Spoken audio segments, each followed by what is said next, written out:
Wow. Isang mapagpalang araw po para sa atin lahat at naway safe tayo. Samang po tayo naroon. Ito ang inyong katsokaran, nag-uulat. Yan, magandang araw po. At ngayon po ay alas 10:45 ng umaga. Tayo po ay nandito sa bahay dahil wala po tayong pasok. Meron lang po akong ipapakiusap sa inyo. At ito po yung matagal na rin po nating pinaplano. Pero syempre, kumukuha tayo ng tamang pagkakataon at tamang oras para ilabas ang ating plano. Tayo po ay magtitinda na po ng t-shirt. Ayun, mag-aalok na rin po ako, magtitinda na rin po akong t-shirt. Siyempre, ito po ay hindi naman po tayo nagpe-pretend or hindi naman po tayo nagpi-feeling sikat na. Kumbaga, meron din kasing mga tao, meron din tayong mga subscriber o supporters na humihiling or nagtatanong bakit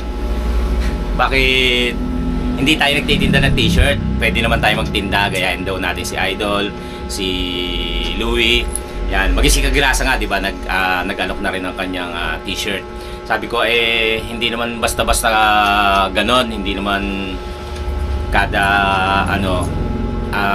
gusto mo magtinda magtitinda kagad, kumbaga mag-aalok kagad. Siyempre pag pinag-isipan pa namin yan ng pamilya, pati nila Louie, nila Kapanalig, kung mag-aalok na rin ba ako. Sabi ko, kasi nga, una, puhunan, wala tayong puhunan. Hindi naman po pwedeng kapag magpagawa ka, may umorder na isa o dalawa, magpapagawa ka, hindi po pwede.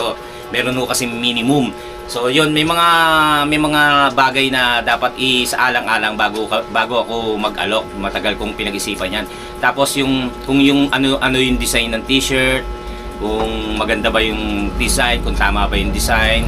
Kaya yan, hindi tayo kaagad nag-alok. Tsaka yun nga, hindi naman po ako nagpi-feeling sikat na, kasi mayroon din takot na baka hindi mabili yung ating t-shirt. Pero merong mangilan-ngilan nga yung mga humihiling na magtinda na ako ng t-shirt. So bali hindi tayo masisiro. Alam ko po yan, hindi tayo masisiro. Kasi kahit na merong 3 o 5 na bumili, ibig sabihin hindi ka zero. Yun nga lang po, hindi basta-basta ipapasukin tong larangan na to. Ibang level na po kasi ito. Kaya lang, ang pinaka-positive way po na iniisip namin dito yung kita.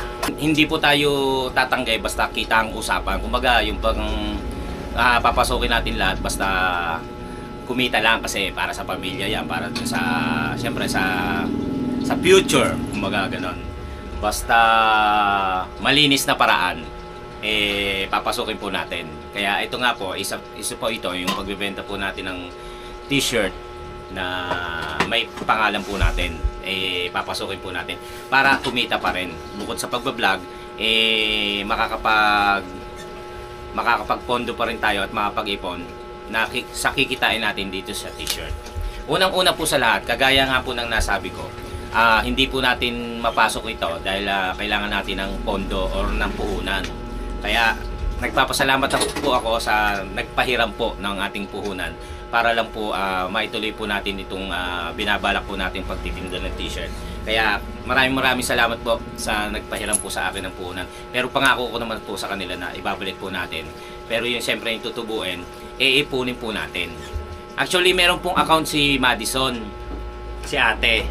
Doon po natin ilalagay lahat ng kikitain po nito para din po sa kanila. Kasi merong hindi po natin pinagsasawalang bahala yung pag-aaral po nila, kasi para kahit paano meron na po tayong nakapondo sa account ni Madi or sa bangko, para kung sakaling kakailanganin sa pag-aaral ng dalawa, ni Riley at ni Madi, may maduduko tayo, di po ba? Kaya doon po manggagaling po yun. Tapos yung po mga pupuhunan po natin, ibabalik po natin doon sa ating pinaghirapan. Kaya maraming salamat po sa nagpahiram po sa atin. At ito na nga po, ang t-shirt po natin, kagaya po ng nasabi ko, pinag-isipan po muna natin na kung ano po yung magiging design. So, si Reggie, yung pong lagi nating sinasabi sa inyo na pakisuportahan. Siya po ang katulong ko na mag-design nitong t-shirt. Kung makikita nyo po, ito po yung t-shirt. Yan po. Nasa screen po. Yan. Kumbaga, matagal na po kami nagkukwentuhan kami ni Reggie. Marami na akong natanungan kung paano design, kung makapagpagawa ako. Kaya lang yung iba busy, yung iba hindi ko kayang talent fee. So nung nagkita kami ni Reggie, nag-usap kami na yung t-shirt nga ang gusto kong gawin, ganito ang design. Sabi niya, sige, tutulungan kita, ako gagawa. Kaya tuwan-tuwa ako kasi artist yan magaling sa computer. Kaya nung nag-usap kami, tinanong niya ako ano ba design ko. Sabi ko ganyan. Din drawing ko. Tapos siya yung naglapat sa computer. Sa computer niya para ma-designan at mabigyan buhay yung kung ano man yung din drawing ko. Ang pinag-usapan po namin kasi ito po yung design kung bakit hindi basta-basta ako nagpapagawa ng t-shirt. Kung makikita nyo po yung siyempre yung pangalan kong Kachokaran nandiyan. Tapos yung camera na pinagkukuha na natin ng kita dahil sa pagbablog, nandiyan po, camera po yan. Kahit anong pong lumabas na camera, ng style ng camera, kumbaga iyan po ang nagiging puhunan naming mga vlogger. Tapos po yung susi, di ba? Kumbaga, yung susi, siya yung magbubukas kung ano man po yung pinapangarap natin. Wow. Tapos, makikita nyo may kadena. Kasi isa sa pinhinat buhay ko at maaring hanggang sa dulo yan, yung pagta-tricycle, pagmumotor, kaya may kadena. Tapos umaalis ako, di ba, bumabiyahe ko, kaya kadena. Tapos pakpak. Bakit pakpak? Takot ako sa ibon pero may pakpak. Siyempre yung pakpak, kumbaga tutulong yan para paglipad. Kumbaga kailangan palipad yung ano natin pagpunta sa pangarap. Kaya po nandyan. Tapos yung yellow na kulay dyan. Kasi yung araw gusto ko maliwanag. So yun ang naging logo natin dyan sa t-shirt. Ngayon ang t-shirt ay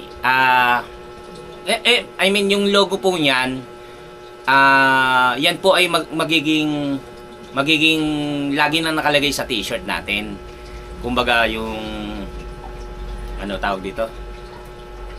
Kumbaga kahit anong design po ay nakalagay na po yan. Yan pong logo na pinagawa ko. Kaya maraming salamat kay Reggie sa tulong na ginawa niya sa akin. Tapos ayun nga, isa pa sa pinoproblema kaya hindi matuloy-tuloy yung pagbebenta namin. Pagbebenta ko ng t-shirt kasi wala kaming alam kung paano ba ang pagbebenta, kung magkano ba to, kung paano ba padadala, kanino ba padadala, ganon. Kumbaga hindi namin alam kung magkano yung shipping fee. Kaya medyo nagtatanong pa ako, kay Kautol, kay Kagrasa, kay Louie na nagtitinda na rin ng t-shirt.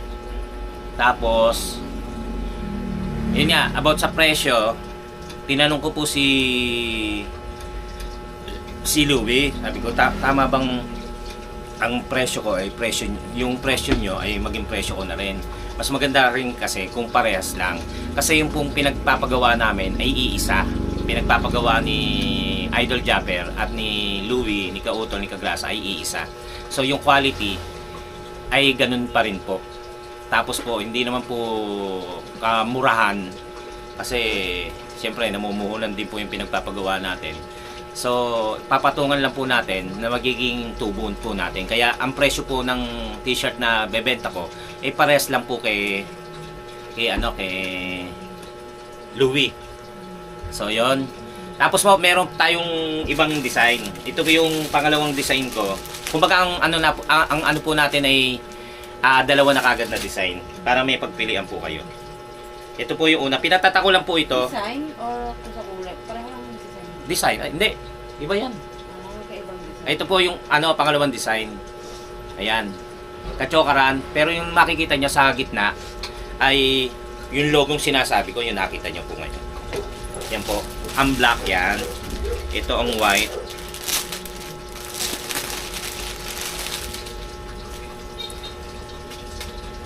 Yan ang white. Kumbaga lumang t-shirt lang po ito, pinatatakan ko. Tapos medyo liliitan ko po yung pinakatatak. Hanggang dito lang po yan. Yan. Ito po kasi medyo lumaki yung tatak niya. Pero ano lang po ito, sample lang. T-shirt ko po ito, t-shirt. At yung nga pong nakita nyo na mga design. Ito po yung mga design na pwede nyong ma-avail. Ayan po. Ngayon po, sa mga gustong mag-avail, gustong bumili, sa messenger ko na lang po kayo i-PM nyo na lang po ako sa Boyax Pacho. Ito po yung nakikita nyo po sa screen. Boyax Pacho. Wag po doon sa Boy Pacho Vlogs kasi page ko po yun. Dito na lang po sa Boyax Pacho. Ako na lang po ang kontakin nyo kung meron man pong gustong umorder. Yan. Tapos po, pre-order po tayo eh. Hindi po muna ako nagpagawa. Kasi baka po ibang size ang mapagawa ko. Tapos ito palang size na to ang gusto nyo. So matetenga lang po yung size na pinagawa ko. Tsaka syempre may takot rin po ako kasi na baka nga po hindi mabili. And halimbawa magpagawa tayo ng 25 pieces, hindi naman po mabili lahat, matetenga lang po. So pre-order po tayo. Tapos may minimum po kasi siya. Kapag hindi na-reach yung ganyang bilang ng order, hindi po tayo maigagawa. So ganun. Pre-order, i-ano nyo lang po ako, kontakin nyo lang po ako sa aking messenger, Boyax Pacho. Tapos sabihin nyo po yung size, yung kulay na bibili nyo, at yung design. Yung design po na inyong gustong orderin. Tapos syempre mag-usap tayo ron sa presyo, tapos sa address nyo po para malaman po natin kung saan ko papadala at kung kailan ko ipapadala. Yan. Syempre umaasa rin po tayo na may order. Pero meron pong nagsalita na po sa akin. Nag-chat na rin po sa akin na order po sila. Ang dami nila eh. 4 po. Hindi naman po. Kumbaga sa ano lang po tayo kung ano man po ang kahinatnan. Syempre okay lang po 'yan. Basta na ano ko lang yung hiling nung iba na makakapagbenta rin po tayo ng t-shirt. At isa pa po, maraming salamat pong muli sa nagpahiram po ng puhunan po sa atin. God bless po. At kay parang Reggie na gumawa po ng design ng ating logo na ilalagay sa mga t-shirt na papagawa po natin. Tapos po, ito pong iba po sa akin, kapag po ako nagkaroon po ng design, papa-layout ko po kay Ate Madison. Tapos ipatatatak. Tapos pwede nyo na pong orderin din yun. Hindi po ako mag-i-stick doon sa isang design lang na tapos sundan po natin sa mga susunod pa. Hindi. Kapag may design po ako, i-ano ko po sa inyo, ano tawag doon? I-aalok ko para kung sakali mang gusto nyo. Yun lang po. At maraming salamat po. Nawa ay safe tayong lahat. At mag-iingat tayong palagi. At maraming salamat sa inyong pagsuporta. Yan po ang ating t-shirt. Sana ay bumili. Ito po, panoorin nyo po ang paggawa ni Paring Reggie ng ating t-shirt. Let's go! Alright, Kuya Boy. So, ito na yung matagal ko nang ipinangako sa'yo na logo na gagawin natin. At ngayon ko lang maasikaso. Sa mga nanonood dyan na katsukaran, ay panoorin nyo to.